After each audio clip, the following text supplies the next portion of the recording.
حضرت ادریس علیہ السلام کے آسمانوں پر اٹھائے جانے کے بعد رفتہ رفتہ بت پرستی کی وبا عام ہو گئی۔ حضرت نوح علیہ السلام نے اللہ کے حکم کی تعمیل کی اور اپنی قوم سے فرمایا، اے میری قوم، اللہ تعالیٰ کی وحدانیت کا اقرار کرو۔ اس قوم نے سرکشی کا مظاہرہ کیا۔ حضرت نوح علیہ السلام کو اتنا مارتے تھے کہ آپ بے ہوش ہو جاتے اور وہ آپ کو ویسے ہی چھوڑ کر چلے جاتے۔ اگر تم اب سچے ہو تو ہم پر وہ عذاب لے آؤ جس کا تم ہمیں دھمکی دیتے ہو۔ اب آپ کو اللہ کی طرف سے حکم ہوا کہ ایک کشتی بنائے۔ یہ بھی کہوں تو غلط نہیں ہوگا کہ یہ دنیا کی سب سے پہلی کشتی اور ون آف دا امیزنگ شپ تھا۔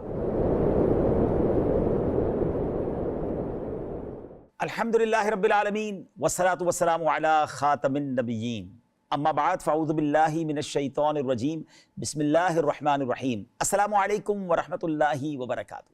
ناظرین، پروگرام کا نام ہے بات ہے پچھلے زمانے کی۔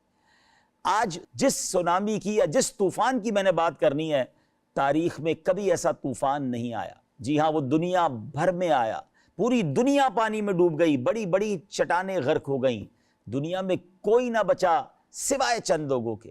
یہ کیسا طوفان تھا؟ بہت کچھ بتانا ہے، کیونکہ آج سنانا ہے آپ کو واقعہ حضرت نوح علیہ السلام کی قوم کا۔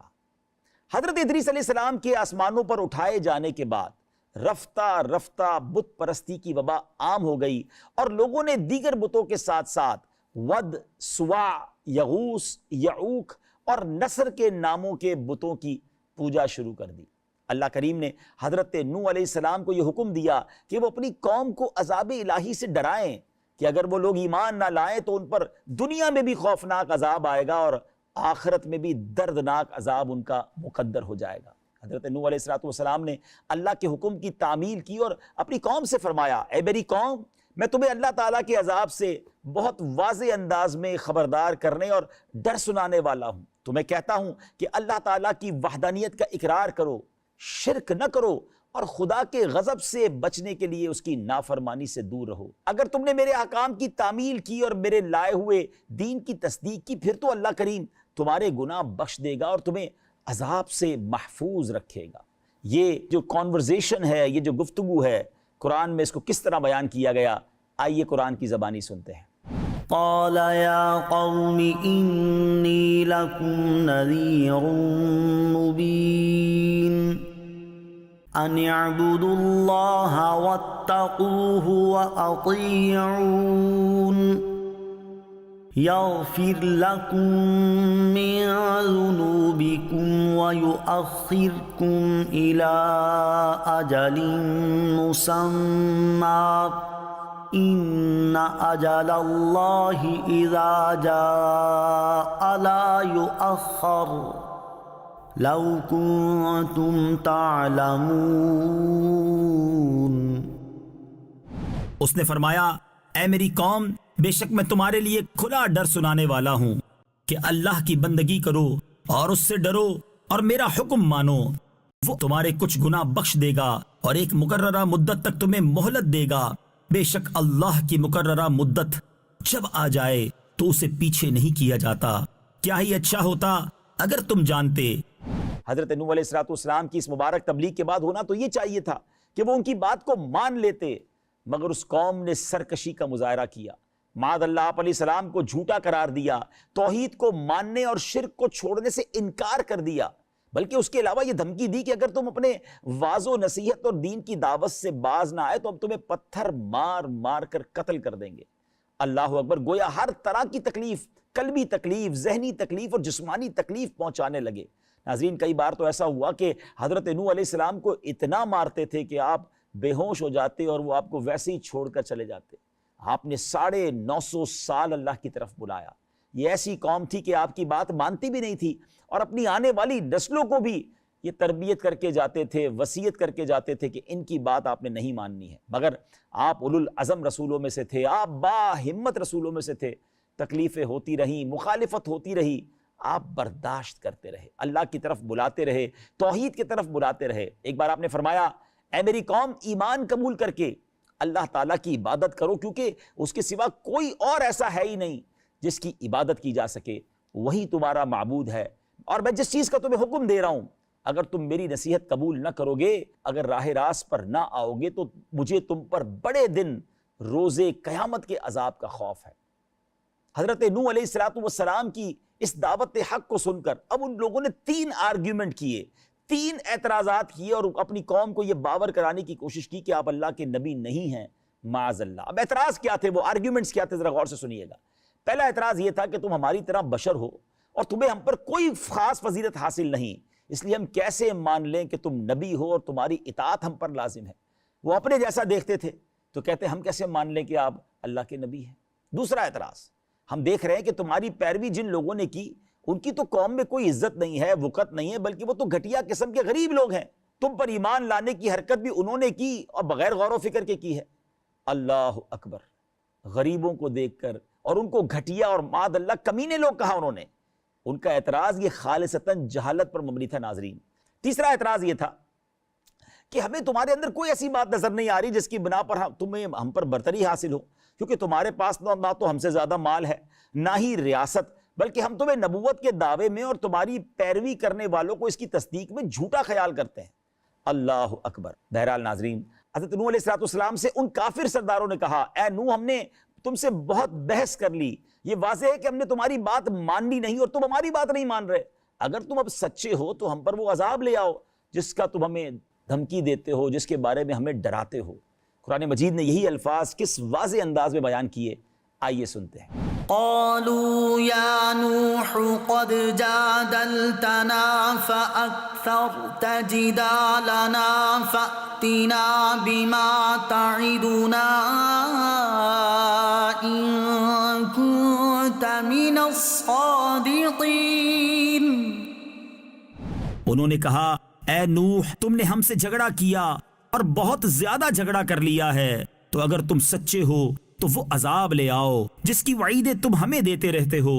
حضرت نوح علیہ السلام نے فرمایا کہ تم مجھے عذاب نازل کرنے کے بارے میں کہہ رہے ہو، اس کا اختیار تو اللہ ہی کے پاس ہے، وہ جب چاہے گا تم پر عذاب نازل کر دے گا، اور جب اس نے عذاب نازل کرنے کا ارادہ فرما لیا تو پھر تم اس عذاب کو روک نہیں سکو گے، بچ بھی نہیں سکو گے۔ اللہ اکبر۔ ناظرین، آپ سمجھاتے رہے، وہ ڈینائی کرتے رہے، آپ اللہ کی طرف بلاتے رہے، وہ آرگیومنٹ کرتے رہے، وہ جھگڑتے رہے، آپ کو جھٹلاتے رہے، بلکہ آپ کو مارتے بھی رہے۔ حضرت نوح علیہ السلام نے بڑی نصیحت کی تو وہ قوم کہتی ہے کہ کیا ہم تمہاری بات سن کر ایمان لے آئیں، حالانکہ تمہاری پیروی تو غریب، کمینے اور گھٹیا لوگوں نے کی ہے۔ کتنے برے الفاظ ہیں۔ قرآن میں کیا فرمایا اس بارے میں، آئیے سنتے ہیں۔ قالوا أنؤمن لك واتبعك الأرذلون۔ قوم نے کہا کہ ہم تم پر ایمان لے آئیں حالانکہ تمہاری پیروی گھٹیا لوگوں نے کی ہے۔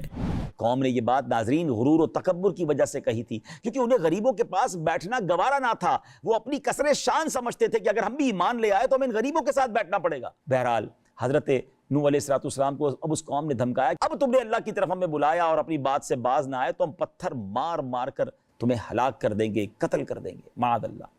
حضرت نوح علیہ السلام نے اب دیکھا کہ اس قوم نے ماننا تو نہیں ہے، اور بہت ان کو اللہ کی طرف بلایا، مگر یہ تو بار بار انکار کر رہے ہیں، اور اب تو انہوں نے میرے قتل اور جلا وطنی کا ارادہ کر لیا ہے۔ تو آپ نے اب فرمایا، اے میری قوم، اگر میرا تمہارے درمیان ٹھہرنا اور آیات الہی کے ذریعے نصیحت کرنا تم پر بوجھ ہے تو سن لو۔ مجھے اللہ عز و جل پر کامل بھروسہ ہے، میں نے اسی پر اپنے معاملے سپرد کر دیے ہیں۔ تم میری مخالفت کے لیے جتنے اسباب جمع کر سکتے ہو کر لو، بلکہ اپنے باطل معبودوں کو بھی ملا لو اور سب منصوبہ اور سازش علانیہ کر لو، پھر میرے خلاف جو کچھ کر سکتے ہو کر گزرو، مجھے مہلت بھی نہ دو۔ مجھے ان چیزوں کی کوئی پرواہ ہے نہ ڈر۔ آئے ہائے، کیا اللہ پر بھروسہ تھا۔ بہرحال ایک موقع پر آپ نے کفار کے خلاف دعا کرنے کے بعد حضرت نوح علیہ السلام نے اپنے والدین، مومن مردوں اور عورتوں کے لیے دعا کرتے ہوئے اللہ تعالیٰ کی بارگاہ میں عرض کی، اے میرے رب، مجھے اور میرے ماں باپ کو اور میرے گھر میں حالت ایمان میں داخل ہونے والوں کو اور سب مسلمان مردوں اور سب مسلمان عورتوں کو بخش دے اور کافروں کی تباہی میں اضافہ فرما دے۔ اللہ اکبر۔ اب اللہ کریم نے حضرت نوح علیہ السلام کی دعا قبول فرمائی، ان کی قوم کو بڑے غم سے نجات بخشی، اور جھٹلانے والوں کے خلاف آپ علیہ السلام کی یوں مدد فرمائی کہ قوم کے تمام کفار کو عذاب سے ہلاک کر دیا گیا۔ ناظرین، اب آپ کو اللہ کی طرف سے حکم ہوا کہ ایک کشتی بنائے۔ یہ بھی کہوں تو غلط نہیں ہوگا کہ یہ دنیا کی سب سے پہلی کشتی اور ون آف دا امیزنگ شپ تھا۔ یہ 3 منزلہ شپ 3 منزلہ پانی کا جہاز بنایا گیا۔ کتنے ٹائم میں بنا؟ یہ 100 سال کی محنت تھی، ساگوان کی لکڑی سے تیار کیا گیا اور کئی مومنین مل کر اسے بناتے تھے۔ قوم کے افراد جب حضرت نوح علیہ السلام کے سامنے سے نکلتے تھے تو آپ کا مذاق اڑاتے تھے، کیونکہ آپ ذرا سمجھیے گا، دنیا میں کئی ملک ہوتے ہیں کہ جن کے کنارے پر سمندر ہوتا ہے، مگر کئی ملک ہوتے ہیں جو لینڈ لاک کنٹری ہوتے ہیں، جہاں سمندر نہیں ہوتا، پھر وہاں کشتیاں بھی نہیں ہوتی۔ آج کی زبان میں کہوں تو نیوی ان ملکوں میں ہوتی ہے کہ جہاں سمندر ہو، جہاں سمندر ہی نہیں ہے تو وہاں اس کی کیا ضرورت ہے؟ تو حضرت نوح علیہ السلام ایسے ملک میں رہتے تھے جہاں سمندر ہی نہیں تھا، اور آپ کشتی بنا رہے ہیں اور وہ بھی بہت بڑی۔ تو لوگ مذاق اڑاتے کہ اے نوح، آپ تو ہمیں بتاتے تھے آپ اللہ کے نبی ہیں، اب تو آپ کارپینٹر، معاذ اللہ، بڑے ہی بن گئے، اور اس کشتی کو چلاؤ گے کہاں سے؟ آپ کہتے تھے مذاق اڑانے والوں مذاق اڑا لو، ایک وقت آئے گا کہ تم رو رہے ہوگے اور ہم ہنس رہے ہوں گے۔ اور ایسا ہی ہوا ناظرین، آپ کو بتا دیا گیا، ایک نشانی بتائی گئی کہ ایک تنور کے اندر سے جب پانی ابلنے لگے تو آپ اپنی قوم کو تیار کر لیجئے گا اور مومنوں کو کشتی میں بٹھائیے گا۔ ناظرین، اب کیا ہوا؟ جب عذاب کا وقت آیا تو اب آسمان سے بارش برسنے لگی، اور یہ لگاتار 40 دن اور رات برستی رہی۔ اتنا آسمان سے پانی آیا کہ اب زمین سے بھی پانی نکلنا شروع ہو گیا، زمین چشموں کی طرح ہو گئی، پانی بڑھتا گیا اور اتنا بڑھ گیا، اتنا اونچا ہوا کہ پہاڑوں سے بھی اونچا ہو گیا، ہر چیز ڈوب گئی۔ ہوا اس شدت سے چل رہی تھی کہ اس کی وجہ سے پہاڑوں کی مانند بڑی بڑی لہریں بلند ہو رہی تھیں، اور انہی لہروں کے درمیان اب حضرت نوح علیہ السلام کی کشتی تھی۔ پھر آپ نے اس میں 3 فلور بنائے تھے، اس کی تقسیم اس طرح تھی کہ گراؤنڈ فلور پر حشرات الارض اور باقی جانور اس میں شامل کیے گئے، پرندے شامل کیے گئے۔ سیکنڈ فلور پر آپ نے چوپائے اور دیگر جانور شامل کیے، اور ٹاپ فلور پر یہ آپ کے لیے اور مومنین کے لیے فلور تھا جس میں یہ 80 اللہ والے جو تھے وہ اس میں سوار ہو گئے۔ ناظرین، جب یہ سوار کیا جا رہا تھا، ہر جانور کا ایک نر اور مادہ جوڑا شامل کیا گیا۔ دیکھیں، دنیا کو واپس ری سٹارٹ کرنا تھا، پھر دنیا میں ان تمام چیزوں کو آباد کرنا تھا، تو کیا خوبصورت آپ کی پلاننگ تھی کہ ہر جانور کا ایک نر اور مادہ جو ہے وہ جوڑے کے طور پر اس جہاز میں سوار کیا گیا۔ اب جب جہاز میں سوار ہو رہے تھے چرند اور پرند، تو سانپ اور بچھو جب آئے تو آپ نے اسے روک دیا، آپ نے فرمایا کہ تمہیں نہیں شامل کرنا ہے۔ تو انہوں نے آپ سے وعدہ کیا کہ اگر کوئی بھی شخص سلام علی نوح فی العالمین پڑھے گا، ہم اسے تکلیف نہیں پہنچائیں گے۔ اور جب انہوں نے یہ کہا تو آپ نے اس بنا پر ان کو بھی اپنے جہاز کی سواری عطا فرما دی۔ گویا ایک وظیفہ ہے، اگر آپ جنگل بیابان یا ایسے علاقوں میں رہتے ہیں کہ جہاں سانپ اور بچھو ہوتے ہیں، تو آپ اس کو پڑھ لیا کریں، انشاءاللہ اس سے حفاظت رہے گی، اور یہ قرآن پاک کی آیت ہے۔ بہرحال میرے پیارے اسلامی بھائیوں، اب کیا ہوا؟ پانی میں وہ کشتی ہے، موجیں ہیں، اور عجیب سفر ہے جس کا کوئی منزل نہیں ہے، کیونکہ دنیا میں اب صرف پانی ہے، اور ایک کشتی ہے جو ہچکولے رہی ہے اور اللہ کی قدرت سے سفر کر رہی ہے۔ اے میرے پیارے اسلامی بھائیوں، اب جب طوفان انتہا کو پہنچ گیا، رجب کے مہینے میں حضرت نوح علیہ السلام کی کشتی پہ آپ سوار ہوئے تھے، اور اب محرم کا مہینہ آ گیا، 10 محرم آ گئی۔ جی ہاں، یہ عاشورے کا دن کتنا امپورٹنٹ ہے کہ ہسٹری آف اسلام کے بہت سارے واقعات اس سے ریلیٹڈ ہیں۔ 10 محرم ہے، اور اب حکم دیا گیا کہ زمین کو حکم دیا گیا کہ اے زمین اپنا پانی نگل جا۔ آسمان کو حکم دیا گیا، آسمان اب تھم جا۔ بارش بھی رک گئی اور زمین بھی آہستہ آہستہ خشک ہونے لگی۔ 6 مہینے یہ کشتی گھومتے گھومتے موصل یا شام کی حدود میں داخل ہوئی، اور وہ عظیم پہاڑی کوہ جودی پر جا کر وہ کشتی ٹھہر گئی۔ حضرت نوح علیہ السلام کی قوم کے لوگ اپنی خطاؤں کی وجہ سے طوفان میں ڈبو دیے گئے، اور پھر غرق ہونے کے بعد عذاب برزخ کی آگ میں داخل کیے گئے۔ قرآن مجید فرقان حمید اس بارے میں کیا ارشاد فرماتا ہے، آئیے سنتے ہیں۔ مما خطيئاتهم أغرقوا فأدخلوا نارا فلم يجدوا لهم من دون الله أنصارا۔ وہ اپنی خطاؤں کی وجہ سے ڈبو دیے گئے، پھر آگ میں داخل کیے گئے، تو انہوں نے اپنے لیے اللہ کے مقابلے میں کوئی مددگار نہ پائے۔ ناظرین، عجیب واقعہ ہے، کیسی قوم تھی جس نے اللہ کے نبی کی بات نہ مانی، سارے کے سارے غرق ہو گئے، اور جنہوں نے بات مانی اتنے بڑے طوفان سے بھی اللہ نے انہیں بچا لیا۔ رب چاہے تو بغیر سمندر کے ایسا سائیکلون بھی پیدا کر سکتا ہے۔ وہ چاہے تو اتنے بڑے پانی کے جہاز کو پانی میں چلنے کے لیے ایک ایسا پانی پرووائڈ کر سکتا ہے جس کو سن کر عقلیں حیران ہو جاتی ہیں۔ ناظرین، پھر وہ چاہے تو 6 مہینے کے بعد وہ کشتی کنارے بھی لگ سکتی ہے۔ کیوں؟ ان اللہ علی کل شیء قدیر، میرا رب ہر چاہے پر قدرت رکھنے والا ہے۔ تو اے میرے پیارے اسلامی بھائیوں، ہمیں بھی چاہیے اللہ والوں کی اطاعت کریں، اللہ کو ناراض نہ کریں اور فرما بردار بنے رہیں۔ اللہ مجھے بھی عمل کی توفیق عطا فرمائے، آپ کو بھی نصیب فرمائے۔ مدنی چینل دیکھتے رہیے، اگلے پروگرام میں پھر ملاقات ہوگی۔ صلو علی الحبیب صلی اللہ تعالی علی محمد صلی اللہ علیہ وسلم۔